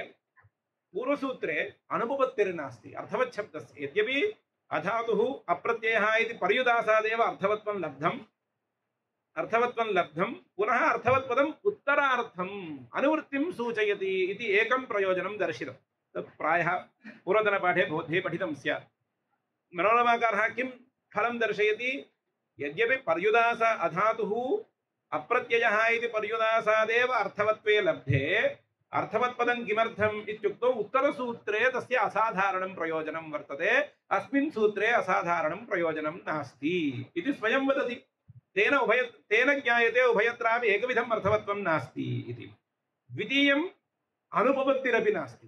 तादृशविशेष इदानीं सामान्यतः अर्थवत्वं मुक्त्वा वृत्त्या अर्थबोधकत्वम् अर्थवत्वं मुक्त्वा एकार्थीभावेन लौकिके प्रयोगे अर्थवत्वं पर्यन्तं कुतः अनुधावनं क्रियते इत्युक्तौ अजहत्स्वार्थायामपि इदानीं संज्ञाविधौ प्रत्ययग्रहणे तदन्तग्रहणं नास्ति इति परिभाषायाः बाधः कर्तव्यः। तदैव सम्भवति अर्थवत्पदस्य विशेषः अर्थः उच्यते चेदेव तदा एव अनुवृत्तेरपि सामर्थ्यं सिद्ध्यति। अनुवृत्तेः असाधारणं प्रयोजनं वक्तव्यं खलु। इदानीम् अनुवृत्तिं कृत्वा तस्य अर्थः स्वीक्रियते चेत् अनुवृत्तेः प्रयोजनं नास्ति इति कृत्वा एतादृश अनुपपत्तिः पूर्वसूत्रे कापि नासीत् इति कृत्वा यथा शब्दम् अर्थं गृहीत्वा तत्र व्याख्यानं कृतवान्। यथा श्रुतम् अर्थं स्वीकृत्य तत्र कृता शङ्का कीदृशी इत्युक्तौ पर्युदासादेव अयमर्थो लभ्यते खलु इत्युक्तम्। एवं नोक्तं पर्युदासादेव अर्थे लब्धे अत्र अर्थवत्पदस्य अन्यः अर्थः इति नोक्तं। पर्युदासादेव अर्थे लब्धे इदम् अर्थवत्पदं किमर्थं व्यर्थं सन् उत्तरसूत्रार्थमिति व्याख्यातं। तेन अर्थं पर्युदासेन यः अर्थः लभ्यते स एव अत्रापि नाम अर्थवत्पदेनापि स एव स्वीकर्तव्यः इति स्वयं ग्रन्थकारः चिन्तयति महोदय एवमेव चिन्तयति इति कृत्वा अग्रिमसूत्रे एव इदानीम् अर्थवत्पदस्य शब्दाधिकारमाश्रित्य गौरवं शब्दाधिकारमाश्रित्य अत्र एकार्थीभावेन लौकिके प्रयोगे अर्थवत्वं स्वीकर्तव्यम्।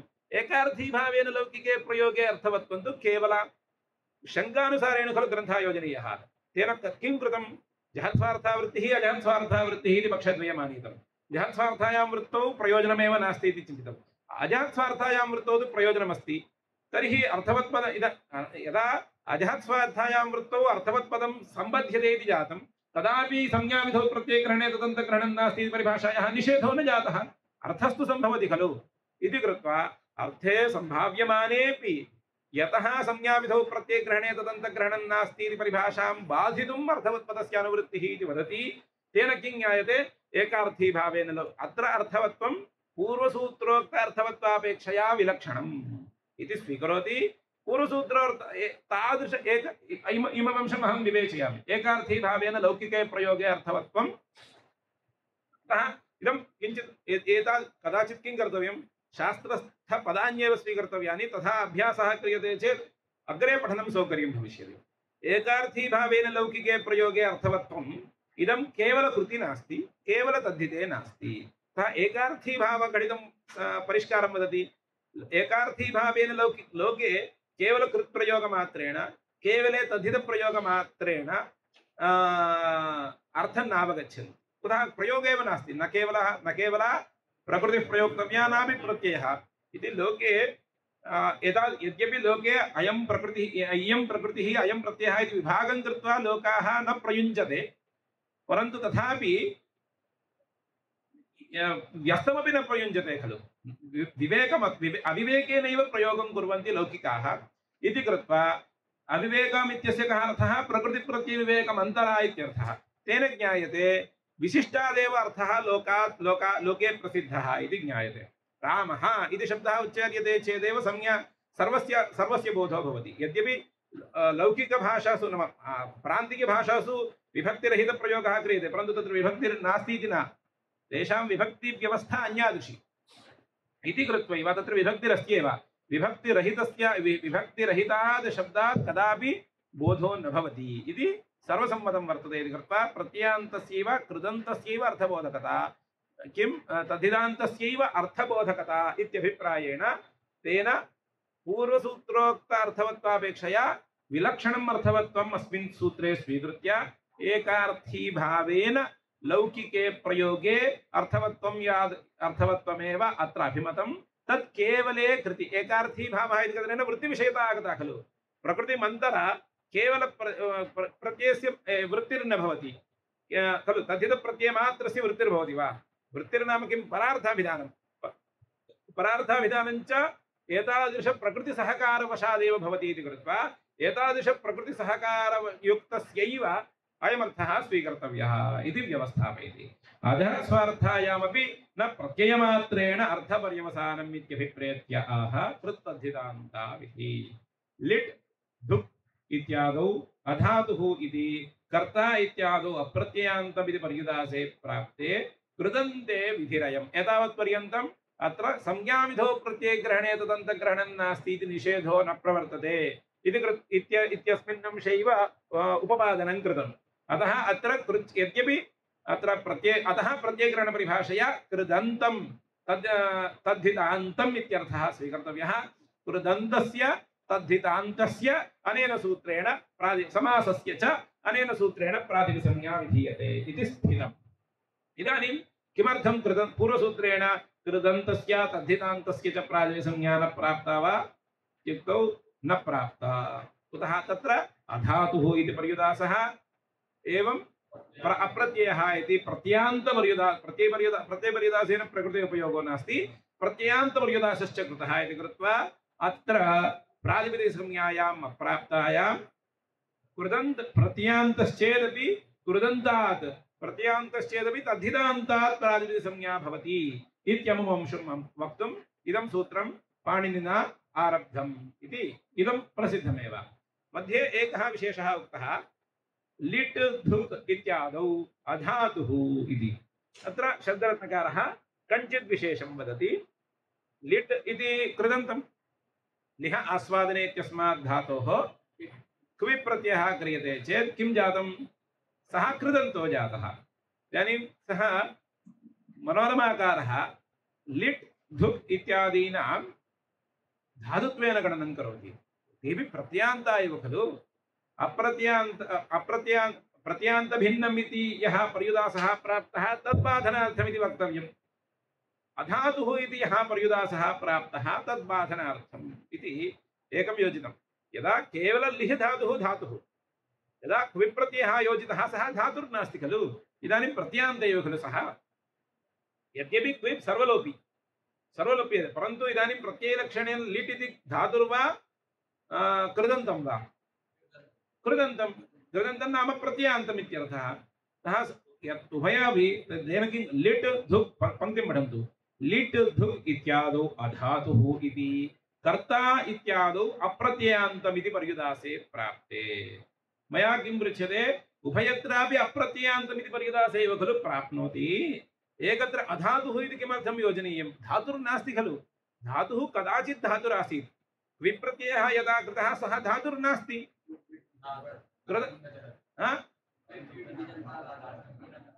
किमर्थं न जहाति तद् वक्तव्यं खलु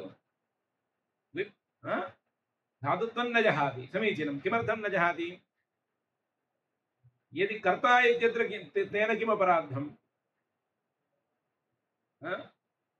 सर्वलोपीनां प्रत्ययानाम् अयं स्वभावः ते धातुत्वमपि प्रकृतिवद् अनुकरणम् इति नियमानुसारेण यद्यपि अत्र अनुकरणं नास्ति क्षियो दीर्घात् इत्यादि निर्देशेन इदमपि स्वीक्रियते ते प्रकृतिं धातुत्वमपि न त्यजन्ति यद्यपि तेषां प्रत्यान्तत्वमस्ति यद्यपि तत्र प्रत्यान्तपर्युदासे उच्यते चेदपि अस्माकम् इष्टापत्तिरेव कश्चित् ब्रूयात् तत्र धातुत्वमपि अस्ति इति चेत् तदपि नास्ति इति वक्तुमेव एवं व्याख्यातम् अधातुः इति धातुभिन्नस्य खलु अत्र धातुत्वमपि अस्ति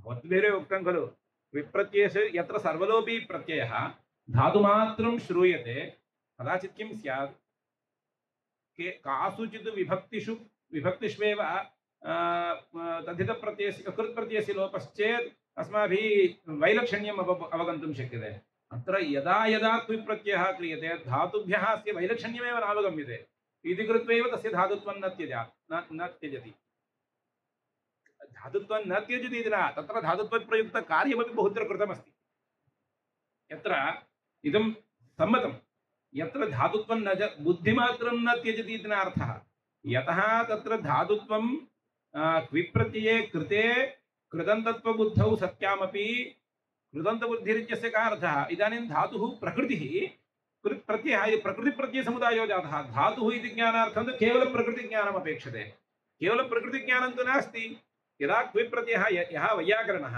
तस्मात् यदा क्विप्रत्ययं कृतवान् तदा लिट् इत्युक्ते प्रकृतिप्रत्ययज्ञानमेव खलु तस्य अस्ति तर्हि धातुज्ञानं कथम् आयाति नागन्तव्यं खलु वस्तुतः नागन्तव्यं कुतः यस्य संस्कारो नास्ति तस्य लक्षणः यः अत्र लिट् धातुः तस्मात् मया क्विप्रत्यय अत एव खलु भवता इदं लिट् इत्यादौ सन्धिकार्येण ढत्वादिकं कृतं होठः इति ढत्वं पदसंज्ञायां सत्यां जस्वे परे इत्यादिकं खलु कर्तव्यम् इदं सर्वं कथं कृतं तर्हि धातुत्वबुद्धौ नष्टायां कर्तव्यं वा इत्युक्तौ नास्ति यत्र सर्वलोपि प्रत्ययाः भवन्ति सर्वलोपिनः प्रत्ययाः भवन्ति तत्र श्रूयते खलु धातुमात्रम् इति कृत्वा तन्मात्रं स्वीकृत्य तत्र धातुत्वप्रयुक्तानि कार्याणि कर्तुं शक्यन्ते इति अनुमतिर्दत्ता वर्तते भाष्यकारादिभिः न भाष्यकारैरेव अनुमतिर्दातव्या इति कृत्वा भवदुक्तमेव ते एतेपि वदन्ति के शब्दरत्नकाराः धातुत्वं न मुञ्चति विप्रत्यय यत्र सर्वलोपिनः प्रत्ययाः ते सर्वलोपि यद्यपि प्रत्यान्तबुद्धिरस्ति चेदपि ततः धातुत्वबुद्धिः नापगच्छति इति कृत्वा अस्माकं तत्र अधातुरिति पर्युदासो अपि प्राप्नोति इति सम्भवमात्रेण उक्तम् इदं मया किमर्थमुच्यते अस्य एवम् असाधारणं प्रयोजनं नास्ति पङ्क्तिः यदा आलोच्यते अस्य किम् असाधारणं फलमित्यपि आलोचनीयम् अत्र अप्रत्यान्तपर्युदासः उच्यते चेदपि कोऽपि दोषो नास्ति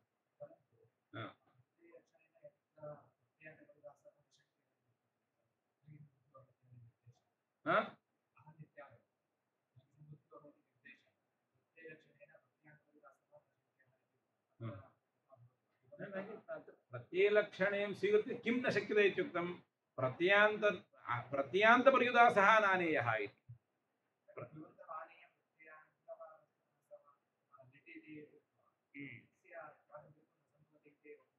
समीचीनं वक्तुम् अत्र अतएव खलु अथोपि एकः अंशः विशेषः अस्ति समीचीनं नाम अधातु भवता किमुच्यते नङि सम्बुद्ध्यो इति निषेधेन निषेधात् यत्र प्रत्ययलक्षणेन पर्युदासः प्रत्युपर्युदासमानीय अप्रत्यान्तः इति पर्युदासः नानेयः इति तत् समीचीनं तन्न इति नोच्यते तद् अग्रे खलु वक्ष्यते इदानीं कः विशेषः इदानीं तस्य प्रत्यान्तत्वं भवता तु सामर्थ्यम् आलोच्यते किं कृदन्तानां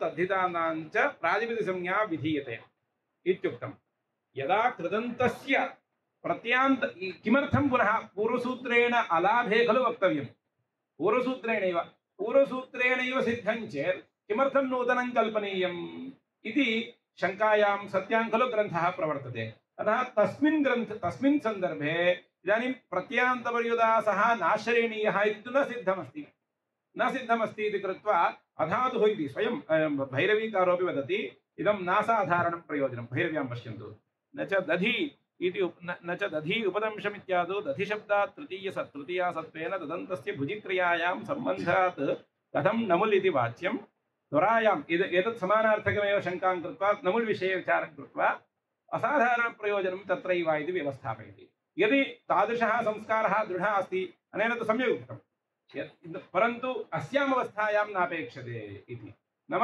यदा केवलं तद्धितान्तस्य केवलं कृदन्तस्य सामर्थ्यात् स्वीक्रियते तत् प्रत्यान्तेनापि प्राप्तस्य निषेधः इत्यपि वक्तुं शक्यते इत्यभिप्रायः गृहीतं वा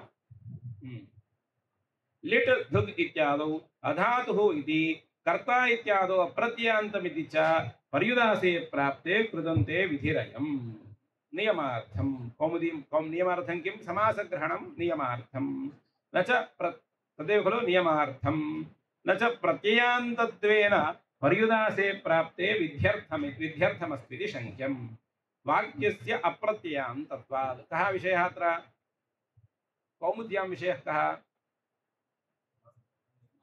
कुतः समासग्रहणं नियमार्थं पूर्वसूत्रेण कथं सिद्धिः इति भवन्तः वदन्तु एकं समासं स्वीकुर्वन्तु राजन्नस् पुरुषासु इति एवमेव समासो नाम एवमेव स्वीकर्तव्यं राजन्नस् पुरुषासु अत्र पूर्वसूत्रेणैव सिद्धिः कथं पूर्वसूत्रेण सिद्धिः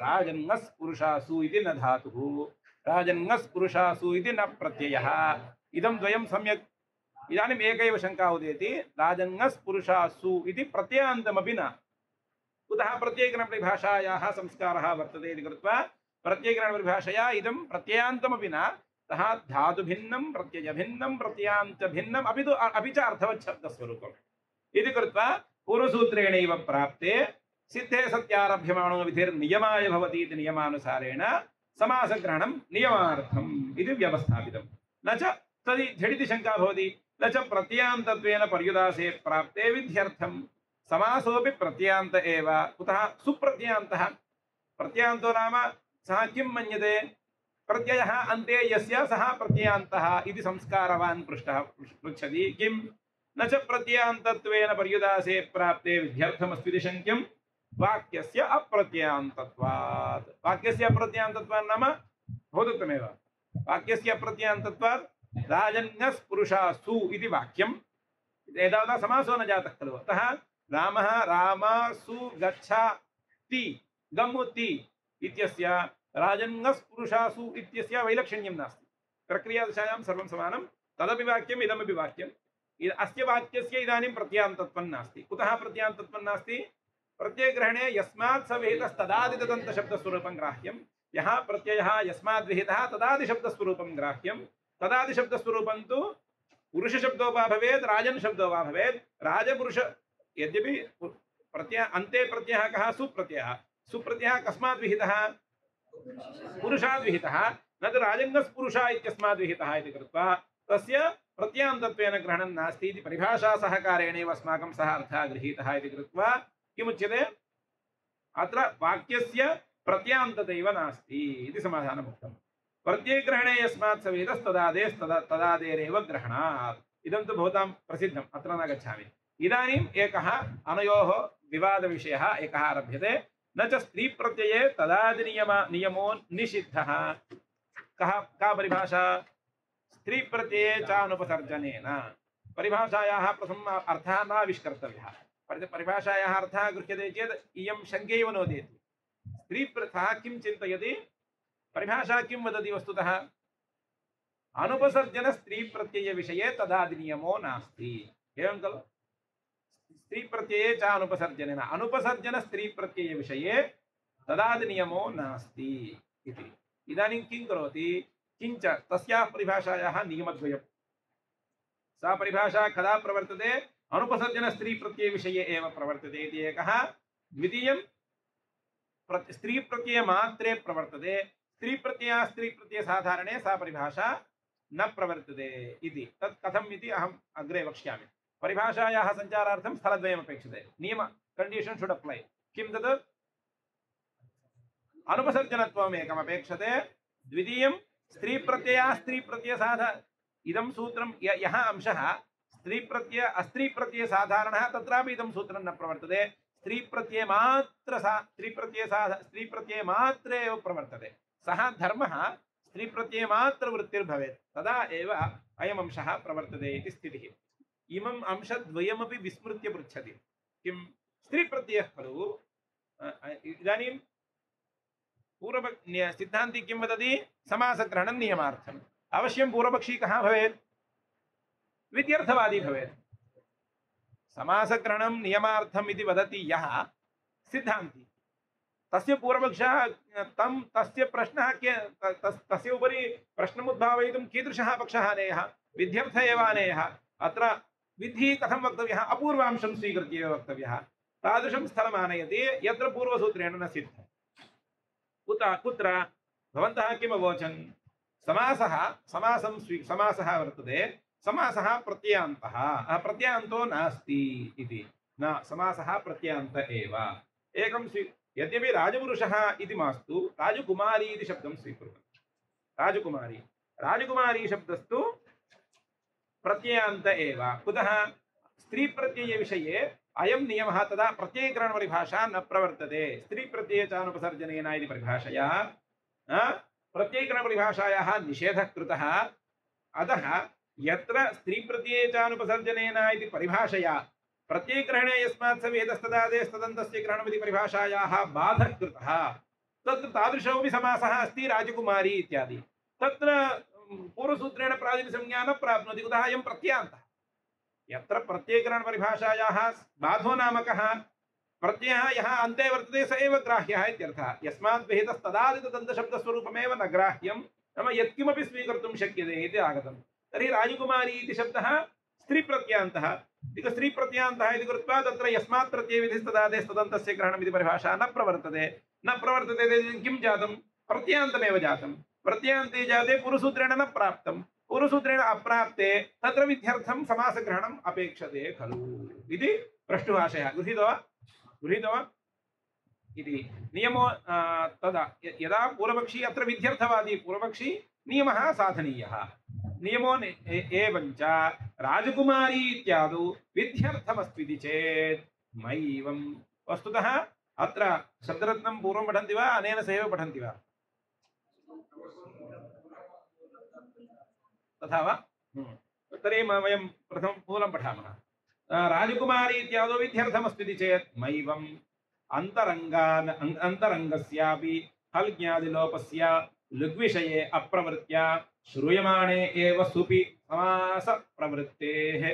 यदा परिभाषेन्दुशेखररीत्या स्त्रीप्रत्ययचानुपसर्जनेन इति परिभाषार्थः आलोच्यते, अत्र एतादृशी आपत्तिर्नास्ति, आपत्तिरेव नास्ति, समाधानञ्च वक्तुं नापेक्षते। अयमपि अत्र विशेषः।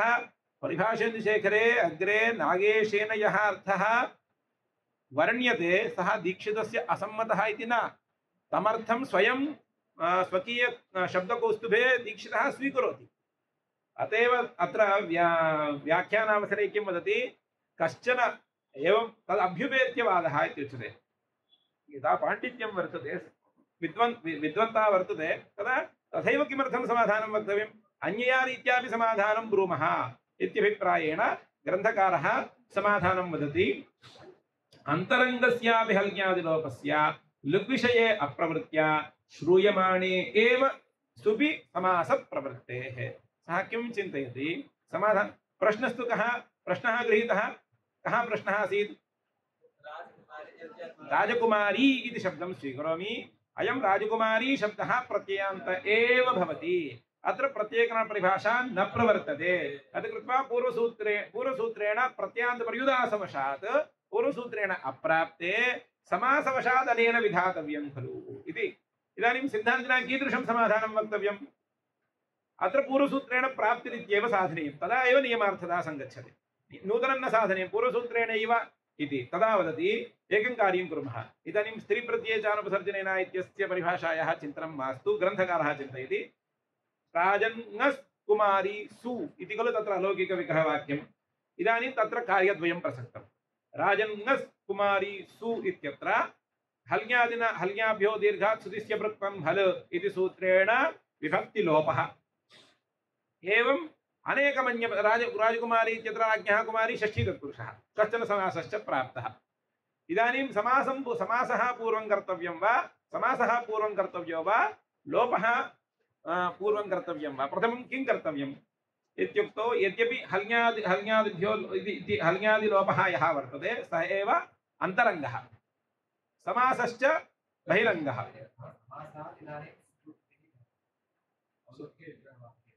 न समासान्न जातः राजन्नस् समासात् प्राक् कीदृशी स्थितिः राजन्नस् कुमारी सु इदानीं कार्यद्वयं प्रसक्तं विभक्ति विशिष्टा विभक्तिः तावता नोत्पन्ना राजन्नस् इदानीम् अस्ति किमस्ति अयं प्रत्ययान्तः इति खलु सः वदति प्रत्ययान्तः इति खलु पूर्वपक्षी वदति इति समासग्रहणस्य विध्यर्थं वदति अयं प्रत्ययान्तो न इति वक्तव्यं कथं वक्तव्यं प्रत्ययग्रहणपरिभाषा सञ्चारं विना तदर्थम् उपायं वदति इदानीं राजन्नस् कुमारी सु इत्यस्यावस्थायां कार्यद्वयस्य प्रवृत्तिः कस्य कस्य कार्यस्य प्रवृत्तिः हल्यादिलोपस्य समासस्य च प्रथमं किं कर्तव्यम् इत्यालोच्यमाने अन्तरङ्ग यद्यपि हल्यादिलोप एव अन्तरङ्गः कुतः तत्र सु विभक्तिः अस्ति चेत् पर्याप्तं समासं कर्तुं समास एकार्थी भावः बहु अपेक्षा वर्तते इति कृत्वा समासार्थं वृत्तिज्ञानम् अपेक्षते बहु अस्ति इति कृत्वा तद् बहिरङ्गम् परन्तु एकः अन्तरङ्गे एका परिभाषा वर्तते अन्तरङ्गपञ्चके एका परिभाषा वर्तते अन्तरङ्गानपि विधीन् बहिरङ्गो लुक् बाधते लुक् न लुक् प्रयुक्त लुक् आश्रितानि यानि समासादीनि तेषामपि प्राबल्यं तया परिभाषया बोध्यते लुकः एव प्राबल्यं न लुकमाश्रित्य लुक् सम्बन्धीनि यानि कार्याणि समासादीनि सुपोधातु प्रातिपदिकयोः इति तेषाम् बहिरङ्गत्वेपि तेषां प्राबल्यमुच्यते तस्याः परिभाषायाः साहाय्यं स्वीकृत्य अहं किं करोमि हल्यादिलोपात् प्राक् किं करोमि प्रथमं समासं करोमि कदा समासः श्रूयमाणे प्रत्यये एव श्रूयमाणे एव सुपि समासः प्रवर्तते श्रूयमाणे सुपि इत्यस्य अर्थः हल्यादिलोपः न कृतः इत्यर्थः हल्यादिलोपात् प्राक् राजन्नस् कुमारी सु इत्यस्याम् अवस्थायां मया समाससंज्ञा क्रियते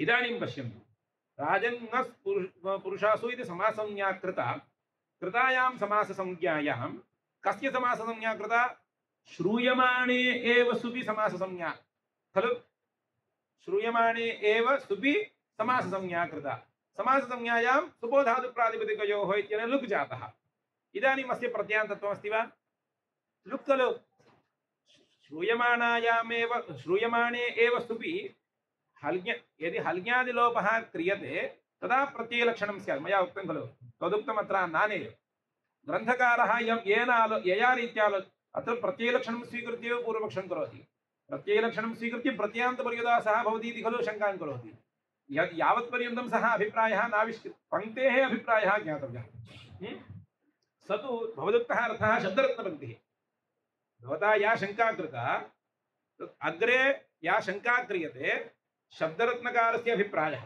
खलु मूलकारेण उक्तं वा सः अर्थवत् सूत्रे कस्मिन् सन्दर्भे उक्तम् अधातुग्रहणं किमर्थम् इति अतः स्वयम् अत्र ग्रन्थं पश्यतु अस्मिन् ग्रन्थे प्रत्ययान्तपर्युदासः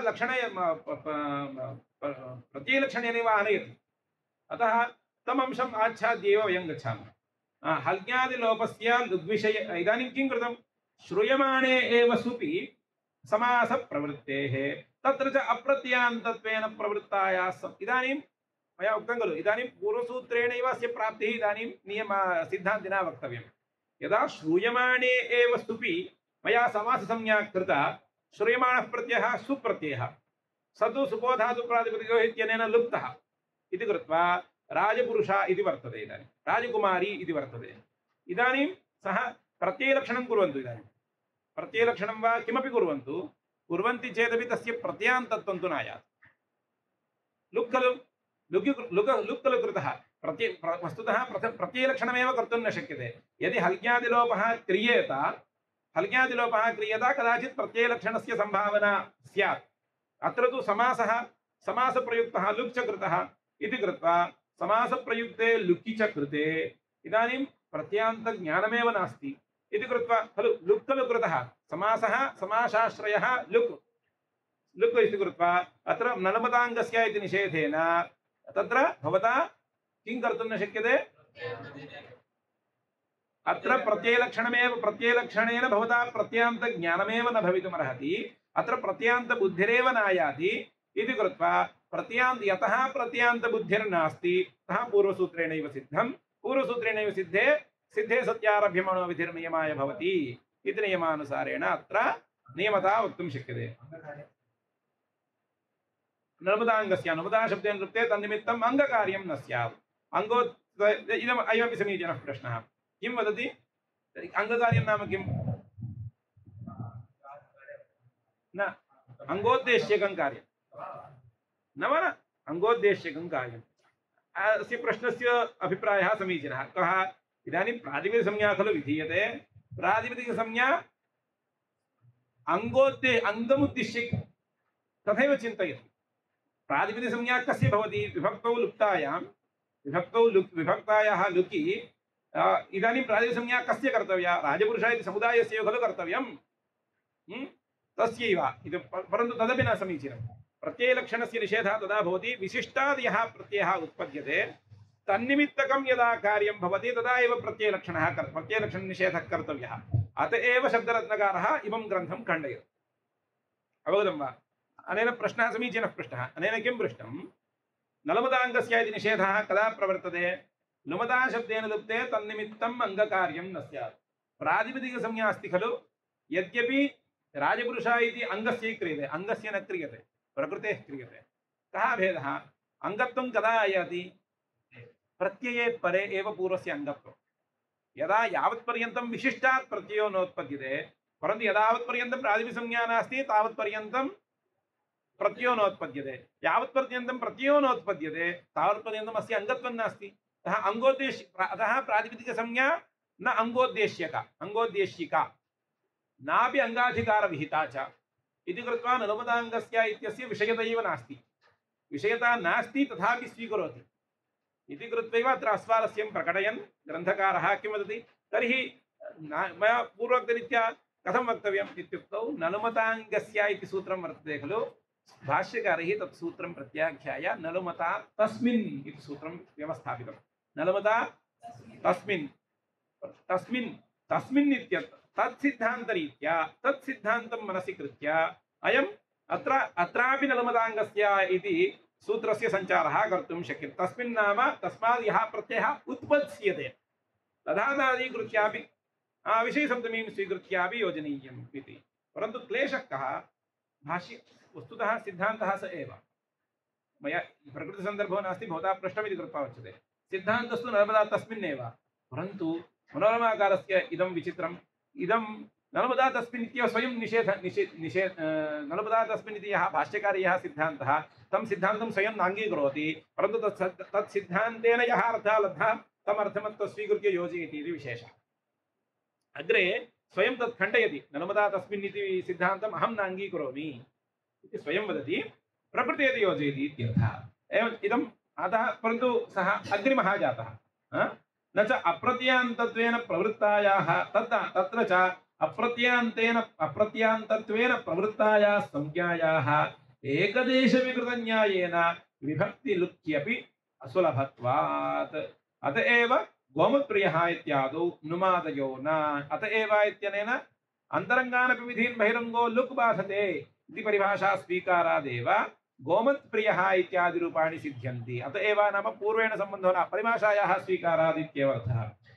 इदं गृहीतं खलु अन्तरङ्गस्यापि हज्ञादिलोपस्य लुग्विषये अप्रवृत्या श्रूयमाणे एव समासप्रवृत्तेः। नाम इदानीं पूर्वसूत्रविषयतैव इदानीं सम्पादनीया। प्रत्ययग्रहणपरिभाषा अत्र न प्रवर्तते इति योजने तस्य प्रत्यान्तत्वबुद्धिर्नास्ति। अप्रत्यान्तत्वबुद्धिरस्ति चेत् पूर्वसूत्रेणैव सिद्धिः, इदानीं नियमस्य यथावद् उपस्थितिः। तत्र च अप्रत्यान्तत्वेन प्रवृत्तायाः संज्ञायाः प्रवृत्तायाः संज्ञायाः एकदेशविकृतन्यायेन विभक्तिलुक्यपि सुलभत्वात्। इदं यथोद्देशपक्षं स्वीकृत्य अत्र व्यवस्थां करोति। इदानीं समाससंज्ञा कदा प्रवृत्ता? राजन्नस्कुमारीसु इत्यस्याम् अवस्थायां इति प्रवृत्ता। अंतरंग अप्रत्यान्तत्वेन प्रातिपदिकसंज्ञा कदा प्रवृत्ता? समासः कृतः, समासात् समासप्रयुक्त विभक्तिलुगपि कृता। प्रातिपदिकसंज्ञा कदा कृता? संज्ञा खलु तदा प्रवृत्ता। राजन्नस् पुरुषासु समासानन्तरं झटिति लुक्, अनन्तरं पूर्वसूत्रेणैव प्रातिपदिकसंज्ञा खलु। भवत् यदा पूर्वसूत्रेण अनेन सूत्रेण न, पूर्वसूत्रेणैव प्रातिपदिकसंज्ञा कृता। परन्तु प्रत्यान्तबुद्धिस्तु नास्ति। कुलुक् जातः इति कृत्वा प्रत्यान्तबुद्धिर्नास्ति। तद् अप्रत्यान्तेन प्रवृत्तायाः संज्ञायाः यथोद्देशपक्षं स्वीकृत्य अयमपि एकः विशेषः, एकदेशविकृतन्यायेन विभक्तिलुक्की अपि सुलभा। एकदेशविकृतन्यायं स्वीकृत्य अत्र एकदेशविकृतन्यायेन यदा विभक्तिलुक् जातः तत्रापि एतादृशी संज्ञा भवति इति योजनीयम् इति वदति। भवति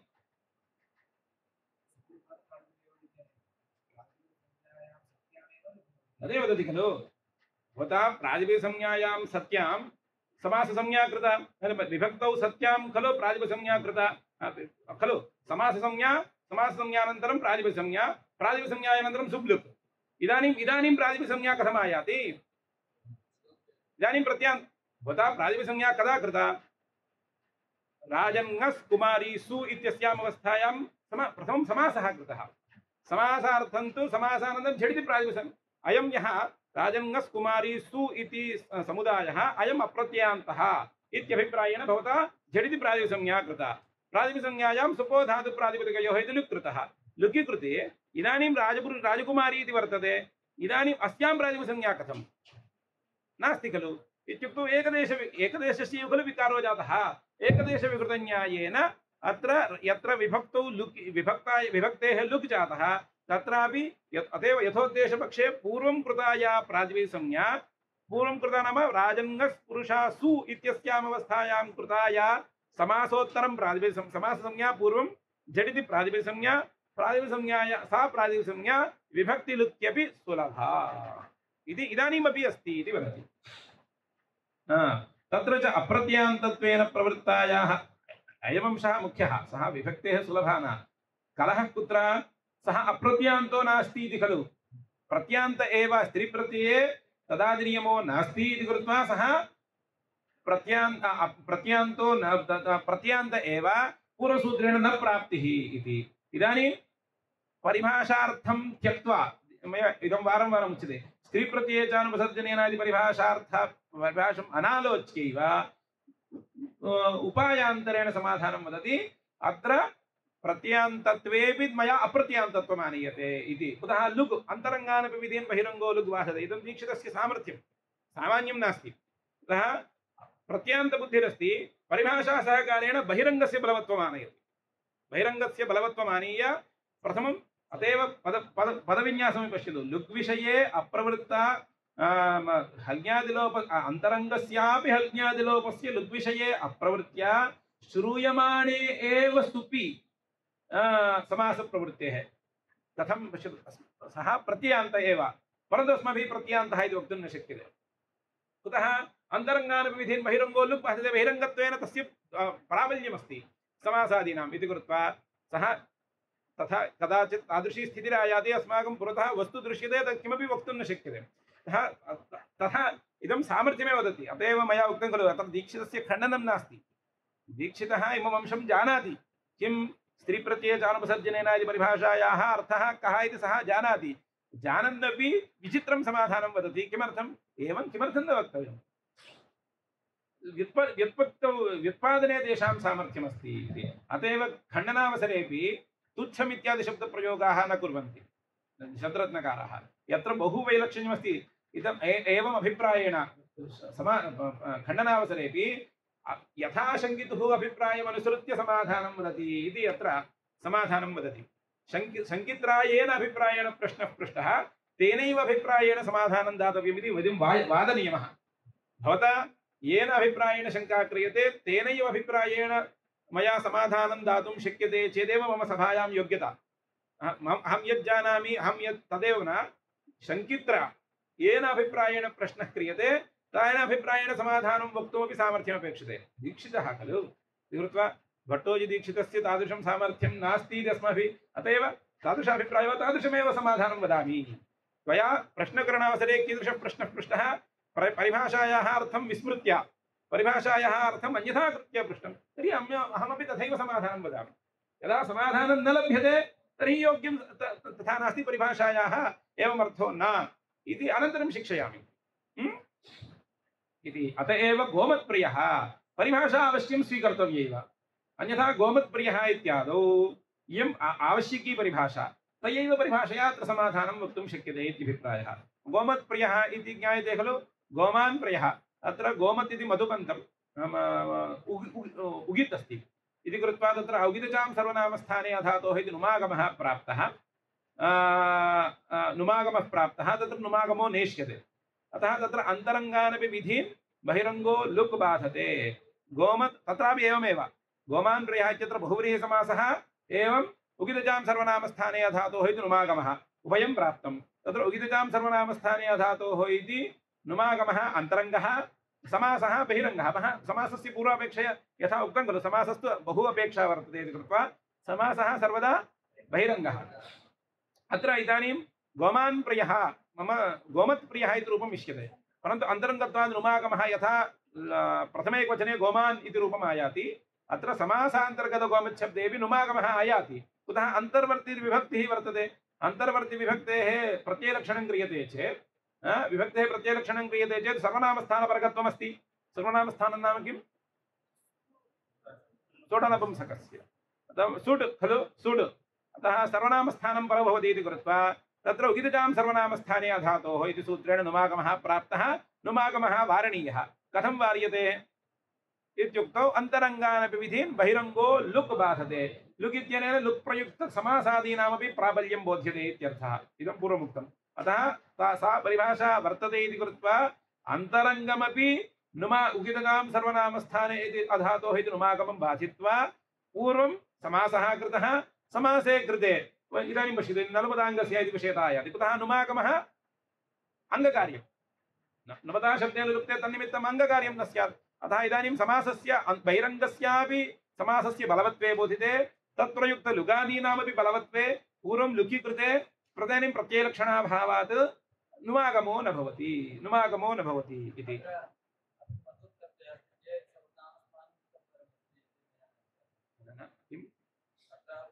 गोमत् सु प्रिया सु खलु इदानीं सर्वनामस्थानं कस्मात् परमस्ति गोमत् सु परासु मधुप्रत्ययः कः गोमत् मधुबन्तं किं तस्मात् किं परमस्ति सु सर्वनामस्थानं परमस्ति अन्तर्वर्तिविभक्त्या सर्वनामस्थानं परमस्ति तस्य प्रत्ययलक्षणं क्रियते चेत् यदि तत्रापि एवमेव तत्रापि हल्ग्यादिलोपस्य प्रसक्तिरस्ति पश्यन्तु यत्र यत्र पूर्वदेव राजकुमारीवदेव तत्रापि हल्ग्यादिलोपस्य प्रसक्तिरस्ति यदि हल्ग्यादिलोपः क्रियेत पूर्वं परिभाषा न स्यात् हल्ग्यादिलोपः पूर्वं क्रियेत प्रत्ययलक्षणं सुलभं कर्तुं शक्यते अवश्यं नुमागमः आयाति इति कृत्वा अन्तरङ्गानपि विधीन् बहिरङ्गो लुक् बाधते इत्यनेन किं कर्तव्यं समासस्य प्राबल्यं बोधयित्वा तत्र लुकः प्राबल्यं बोधनीयं समासद्वारा लुकः प्राबल्यं तत्प्रयुक्तकार्यस्यापि प्राबल्यं तस्य प्राबल्ये इदानीं यथा नुमागमो न भवति तथा खलु व्यवस्थापनीयं तद्वदेव राजकुमारी इत्यत्रापि योजय इति समाधानं वदति। इदं तु दीक्षितस्यापि न सम्मतम्। इदम् उक्तं खलु।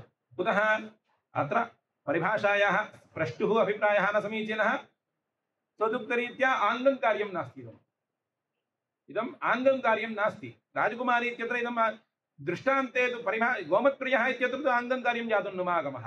प्रातिपदिकत्वं तु न आङ्गं कार्यम् इति वैलक्षण्यं तु अस्ति। परन्तु उक्तं खलु यः वादकथायाम् अयं नियमः।